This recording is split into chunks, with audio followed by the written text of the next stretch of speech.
আমি সংক্ষেপে আমি আমার বক্তব্যটা শুরু শেষ করবো এবং আমার দু একজন নেতৃবৃন্দের নাম তারা ঘোষণা করে প্রয়োজনীয় কারণে এত আন্দোলন সংগ্রাম এত হত্যা খুন নির্যাতনের পরেও সবাই সবার হুন্ডার সামনে থাকলে আমাদের নেতা কর্মীরা কিন্তু আমাদের ছেড়ে পালিয়ে যায় না। যারা ছিলেন এবং বর্তমানে যারা আছেন, আমি আমার দলের পক্ষ থেকে সবাইকে ধন্যবাদ এবং অভিনন্দন জানাই।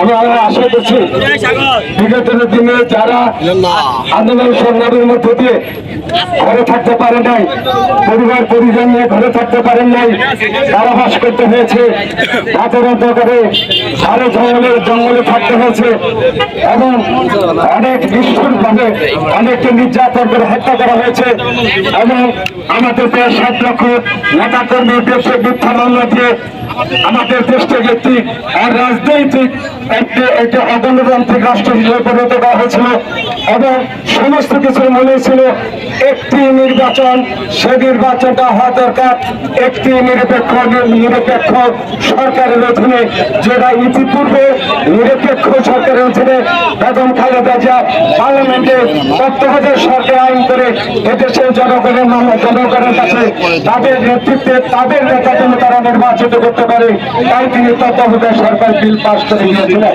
সেখানে ব্রিটিশ হাসিনা ক্ষমতা এসে দেশকে দখল করে নিয়ে আমাদের অত্যাচার নির্যাতন করে দেশটাকে দখল করে নেওয়ার কারণ একটা মাত্র ছিল, চিরদিনের জন্য শেখ হাসিনা ক্ষমতা থাকতে হবে, চিরদিনের জন্য আওয়ামী লীগ থাকতে হবে, এদেশে কোনো অন্য কোনো দল থাকতে পারে না। আওয়ামী লীগের বিরুদ্ধে অথবা শেখ হাসিনার বিরুদ্ধে যে কথা বলবে তাকে হত্যা করা হবে, তাকেই গুম করা হবে, তাকেই কারাগারে নেওয়া হবে। এটাই ছিল সেদিনকার ঘটনা।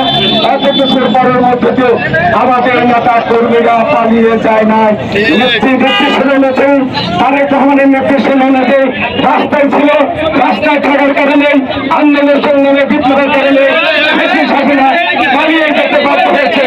আজকে তার মধ্যে দিয়ে তারেক রহমানের বিপ্লবের মধ্যে আগামী দিনে ঘোষণা করছেন তিনি একটি নিরপেক্ষ সরকার গঠন করবেন, তিনি একটি জাতীয় সরকার গঠন করবেন, তার একটা রূপরেখা দিয়েছেন 31 দফা কর্মসূচি।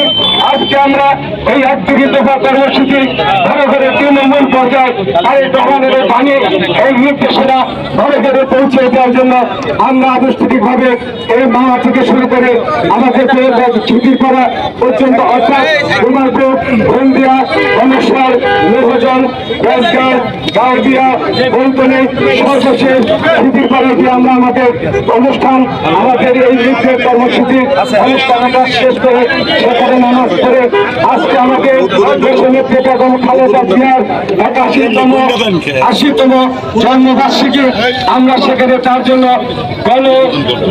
মিলাদ মাহফিল, দোয়া মাহফিলের আয়োজন করছি। সেখানে সকল উপস্থিত থেকে আমাদের নেত্রী দীর্ঘায়ু কামনা করে এবং তার সুস্থতা কামনা করে সেই দোয়ায় আপনারা অংশগ্রহণ করবেন এবং আগামী দিনে যে নির্বাচন আসছে সেই নির্বাচনকে যেমন করে আমরা গণতান্ত্রিক আন্দোলনের মধ্য দিয়ে কাঁধে কাঁধ মিলিয়ে হাতে হাত মিলিয়ে ঐক্যবদ্ধভাবে ফ্যাসিস্টকে পালিয়ে যেতে বাধ্য হয়েছে, তেমন করে আমরা আগামী নির্বাচনে তারেক রহমানের নেতৃত্বে আগামী দিনের সরকার জাতীয় সরকার হবে, তার নেতৃত্বে আগামী দিনের সরকারের পর্যায় করবে, 2বার প্রধানমন্ত্রী থাকবেন। এটাও তারই নির্দেশনায় এই সংস্কারের অনেক কিছু হয়েছে তারেক রহমানের নির্দেশে। আমরা আগামী দিনে সেই নির্বাচন এবং সরকারের রূপরেখা এই 31 দফা কর্মসূচি আমরা শুভ উদ্বোধন ঘোষণা করলাম। এখান থেকে আমরা পর্যায় ক্রমে শিবির করা পর্যন্ত যাবো। আমরা আপনাদের সবাইকে ধন্যবাদ। আমরা বাজার থেকে আমরা আমাদের সর্বস্তরের নেতা কর্মী এবং সাধারণ মানুষ দোকানদারদের ভাইকে আমরা আমাদের এই নৃত্য তাদের হাতে পৌঁছে দিব। আমি এই আনুষ্ঠানিকভাবে আজকে এই নৃত্যের বিতরণ কর্মসূচি শুভ উদ্বোধন ঘোষণা করলাম। আসসালামু আলাইকুম।